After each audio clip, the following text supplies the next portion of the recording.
Hi YouTube, it's Kathy and welcome to a reading vlog of me reading The Ghosts We Keep by Mason Deaver. If that name sounds familiar, it's because Mason also wrote I Wish You All the Best, which I absolutely loved, so when I had the chance to read this ahead of the publication date, which is this coming Tuesday as you're watching this video, I of course said yes, otherwise this video wouldn't exist. This book is coming out on June 1st, so if you're watching this video the day it goes up, this coming Tuesday is when it will be out. And as we know, I like to go into my books not knowing too much, but I am going to read you the synopsis. And then I'm going to go outside in the sunshine and read, which is why I'm wearing outdoor clothes instead of a bookish t-shirt like usual. When Liam Cooper's older brother Ethan is killed in a hit and run, Liam has to not only learn to face the world without one of the people he loved the most, but also face the fading relationship with his two best friends. Feeling more alone and isolated than ever, Liam finds himself sharing time with Marcus, Ethan's best friend. And through Marcus, Liam finds the one person that seems to know exactly what they're going through, for better and the worse. This book is about grief, but it's also about why we live, why we have to keep moving, and why we should.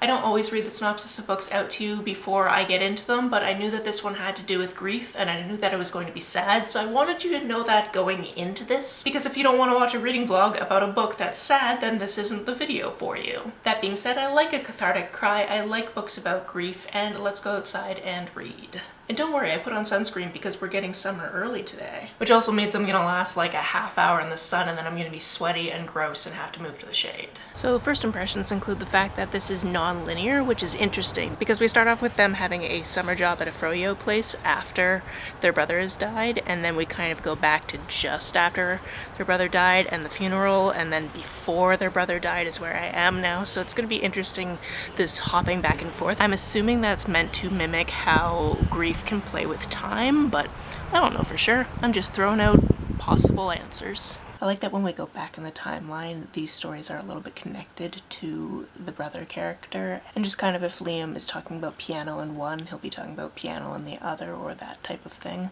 Also, there was a scene when he first got back to school where this girl had like created t-shirts with his dead brother's face on them, and they were selling them to make money for the sports program at the school, and that was honestly disgusting, and yet I can see thoughtless assholes doing that to make a buck. Good morning, it's the next day. I spent part of the morning drinking coffee and listening to the last of the audiobook that I was listening to, which was Fortune Favors the Dead, and it was really good. It was a queer 1945 detective novel, and I highly suggest it. I know that this is a reading vlog for The Ghosts We Keep, but also I read more than one book at a time, so I'm just gonna throw that in there. It's good, check it out. Next, I need to go for a walk because it's beautiful out, and because I need to, because my Fitbit will yell at me otherwise, so I'm going to listen to We Ride Upon Sticks, and then I'm going to come back and read more of The Ghosts We Keep. I have some theories about things that could have been going on in the past and things that we might learn about the future in The Ghosts We Keep, but I'm going to keep them to myself because I don't want to fill this with spoilers, but I have some theories as to, for example, why Marcus, who is Ethan's best friend, wasn't at his funeral. Also, it's really tough to see Liam being broken up about his best friends not hanging out with him as much, or when they do hang out, they are a couple now, so they always feel like they're a third wheel, which sucks. But hopefully they eventually discuss that, because that will be very important. But for now, walk.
back from my walk, all showered and clean. It's now going to be time to have some lunch, some leftover pasta curry thing I made, and to get back into the book. So Liam just had a conversation with Marcus for the first time where it wasn't just like yelling at me to leave me alone and that type of thing. So that is the part I'm at if you are watching this in the future and you've read it. And I called that, and that's leading into what my theory is. But I don't know. I know that's super vague, but that's where I'm at. I kind of called that, and I'm pretty sure I know who he was dating. Since we last spoke, there's been a best friend blowout, which was really emotional and hard.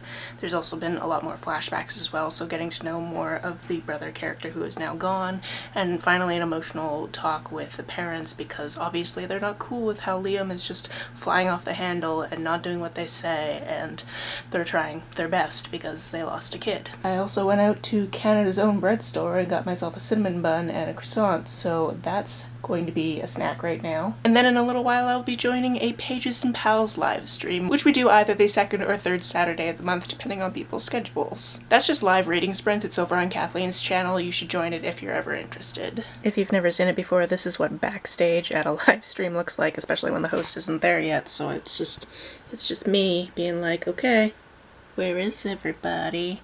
I mean, we've got time. We've got 14 minutes. It's fine.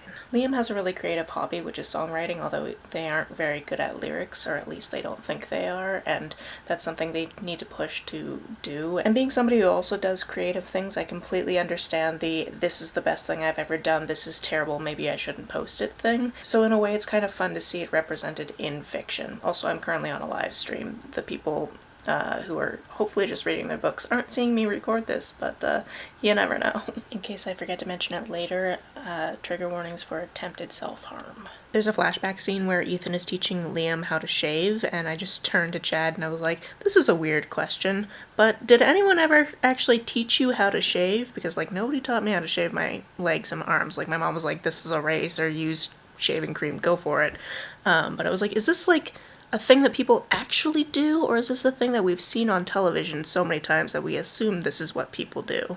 If you are a person that needs to shave your face, or I'll rephrase that, if you are a person who chooses to shave their face, let me know about it in the comments down below what your learning how to shave experience was. I finished the book. It was sad, but that's what it needed to be. It ended up pretty much what I expected from it, and I'm not saying that in a, ooh, I'm so smart and I figured it out type of way. It didn't disappoint me on anything, but it also didn't like, there weren't any extra twists or turns. Not that there should be, because it isn't that type of story. At this point I've already written my Goodreads review and I gave it 4 out of 5 stars, and I think that I will film one more wrapping up clip to this vlog to kind of give more of my thoughts after I actually make my weekly wrap up tomorrow morning, because that's when I'll really have to talk to a camera and tell the camera what I thought, and I'll have more of an idea of exactly what I want to say. Finally, I read an arc of The Ghosts We Keep by Mason Deaver, which comes out June 1st.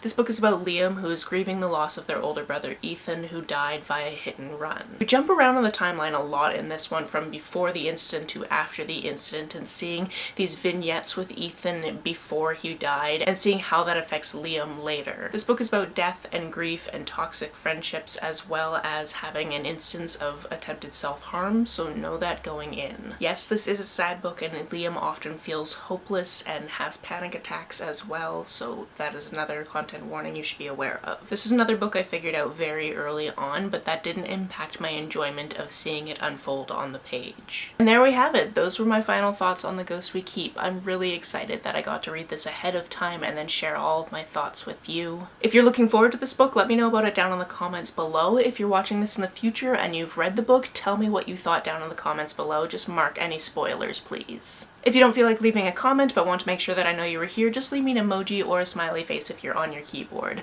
Some people have asked if there's a way to financially support this channel, so I set up a Ko-fi account, which is a digital tipping service. The link for that is down below, as well as the link to my PayPal and my Amazon wishlist in case you would like to buy me a book. You can like and share this as you see fit, and I will see you very soon. Bye!